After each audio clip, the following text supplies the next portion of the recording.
여러분 안녕하십니까? KBPS 주간 수도권 주요 소식입니다.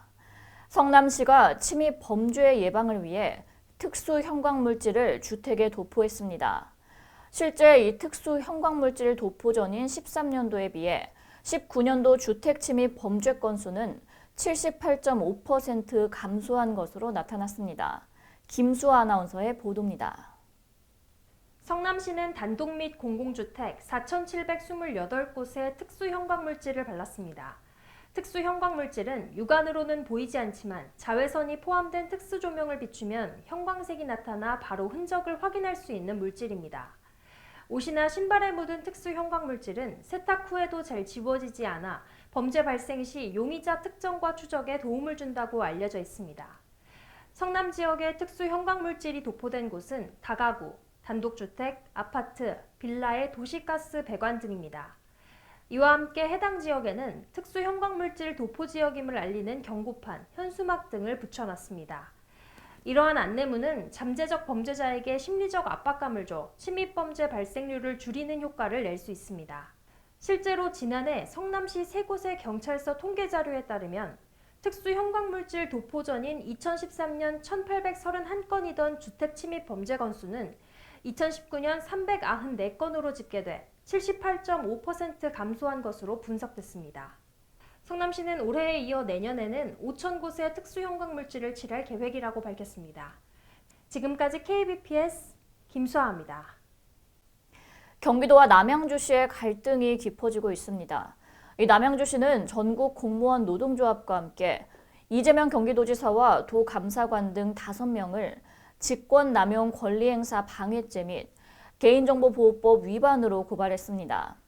이에 대해 경기도 측은 감사 자체를 거부하면서 고발까지 한다는 것은 시간 끌기로 볼 수밖에 없다며 유감을 표했습니다. 김수아 아나운서가 보도합니다. 남양주시 감사 문제와 관련해 남양주시와 엄강석 전공로 경기지역본부 남양주시 지부장이 28일 수원지방검찰청에 이재명 도지사와 도감사관 등 5명을 직권남용 권리행사 방해죄 및 개인정보보호법 위반으로 고발했습니다. 조광한 남양주시장은 입장문을 통해 공무원에 대한 댓글 사찰과 심각한 인권 침해를 막기 위해서는 당적이나 내편 리펜이 있을 수 없다며 공무원에 대한 댓글 사찰과 심각한 인권 침해를 발생시킨 경기도의 9번째 보복성 감사의 목적은 댓글을 단 공무원 5명을 징계하기 위한 꼼수라고 밝혔습니다.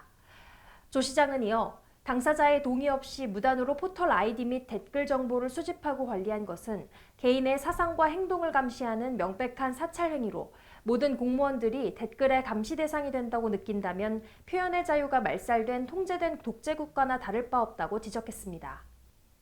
엄강석 남양주시 지부장도 감사의 본래 취지가 잘못된 것을 바로잡는 것인데 경기도 내 공무원들의 신분에 위협이 되는 감사 관행은 바로잡아야 될 것이라고 강조했습니다.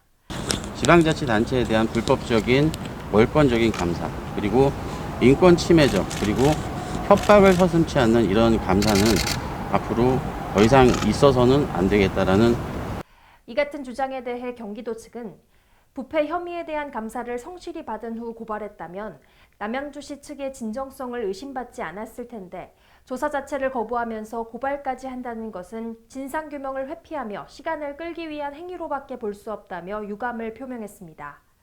경기도는 지난달 16일부터 남양주시와 산하단체를 대상으로 특별조사라는 이름으로 집중적으로 여러 차례 감사를 진행하자 남양주시가 보복감사라며 감사를 거부하며 헌법재판소에 심판을 신청하는 등 강한 반발을 해왔습니다.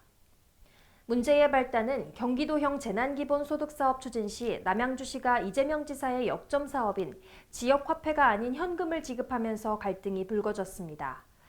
기초자치단체에 대한 광역자치단체의 감사 문제가 법적 문제로 비화되는 것은 극히 이례적인 일로 향후 사법기관의 법적 조치 여부에 관심이 모아지고 있습니다.